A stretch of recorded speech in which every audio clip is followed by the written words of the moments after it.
Nakakain ka na ba ng ganito? Kung hindi pa, sigurado ako matatakot ka or mandidiri ka.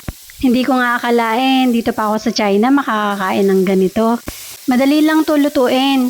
Pakukulaan mo lang siya at pagkatapos nun ay igigisa mo lang sa spring onion. Tapos lalagyan mo lang siya ng asin at pagpaluto na saka mo lang ilalagay yung parsley.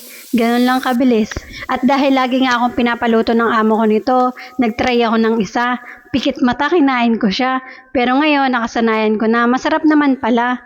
Nung una nagtataka ako bakit ganun kumakain sila ng mga exotic food. Kahit nga balot kumakain yung amo ko, nagulat ako, umorder siya ng marami.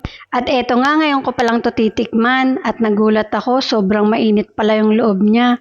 Masarap yung lasa niya, alam mo ba kung hindi mo titingnan, maiisip mo na normal na pagkain lang siya. Nabitin pa nga ako kaya dinagdagan ko pa. The best naman yung lasa niya.